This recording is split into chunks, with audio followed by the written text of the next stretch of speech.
ambil amplop itu tapi yang ambil dan ini masalah strategi. Nah setelah itu mereka aman, jadi Jumat, Sabtu, Minggu itu mereka pesta gitu. Ya saya juga pura-pura tidak tahu aja. Jadi mereka ini nih kan saya tinggal di asrama di Semarang itu di Bangsari. Ini kan masalah cara, masalah apa tetapi ada sikap. Jadi secara fisik, performance fisik. Ini modal. Kemudian yang kedua adalah performance fisik.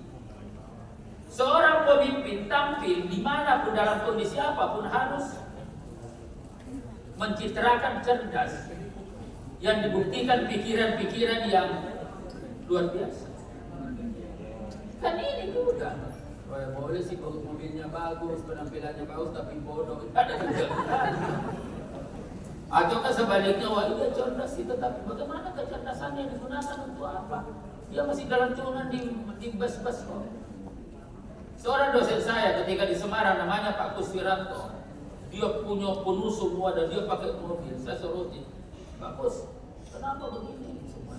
Bapak ini kan, iya saya ini dosen manajemen ekonomi. Kalau saya ngajarin Anda manajemen kepemimpinan, tetapi begitu saya pulang saya gelantungan nanti di depan pasar bulu itu, saya naik di bus lalu saya gelantungan di situ. Loh, gimana? Lo ngomong apa? Lo ngomong tentang manajemen kepemimpinan, tetapi toh Anda masih gelantungan di itu. Jadi sini satunya kata dengan perbuatan. Jadi apa yang kita bicarakan kita harus buktikan. Ini Iwan sekali. Jadi Pak Ustaz jawabannya begitu. Nah banyak di antara kita ahli ekonomi, tapi hidupnya melarat semua. Nah ini kita harus seperti ini realitas Iwan sekalian yang tidak bisa kita hindari. Realitas sosial tidak boleh kita hindari, tapi harus kita siasati. Sehingga dengan demikian secara fisik tampil, luar biasa. Mobilnya sudah luar biasa, penampilannya luar biasa, apanya jamnya 500 juta. Dan memang pikiran-pikirannya juga luar biasa.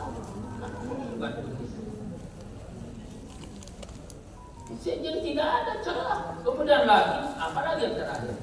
Value, nilai. Akhlakul karimah ihsan. Wah dia sudah tampil secara fisik, pikirannya cerdas. Dia tidak sombong lagi. Inilah kepemimpinan yang paripurna. Jadi masalah di fatwa dan lain-lain ya udahlah, tetapi kita ingin mencoba merumuskan yang lebih aplikatif. Ini loh yang penting. Nah kalau ini semua kita miliki berhadapan dengan dunia persaingan yang ada, tidak ada satu pun yang bisa mendikte kita. Dan itulah ikhwan sekalian mengapa saya eksis. Saya kira tidak banyak ini tahadus binikmah.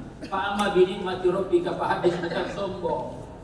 Tapi tidak banyak manusia ya seperti saya di politisi yang setelah di pesantren itu bisa eksis secara serta-merta. Ini kenapa? Karena ini yang saya pertahankan di uang sekalian. Kepercayaan dan kecerdasan dan nilai.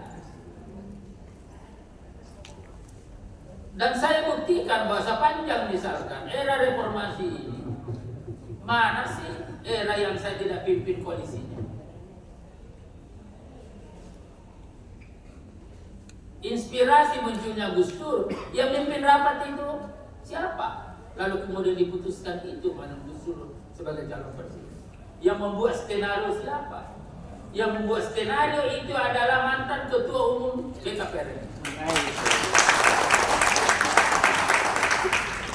Untuk membuktikan, baca bukunya Pak Hasan Said, Santri Intelijen, di situ diungkap.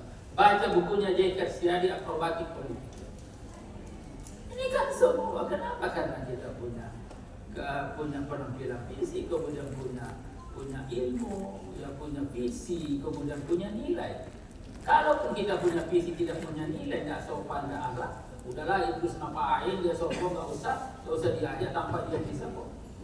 Tetapi yang terjadi, jangan rapat sebelum itu datang. Kan ini sudah habis ya. Nah bagaimana misalkan pemuda-pemuda mati bisa begitu? Ya udah deh, kedatangannya tidak menambah, ya anunya tidak merasa kehilangan, kedatangannya tidak menambah, kepergiannya tidak mengurangi, kasih dia kita.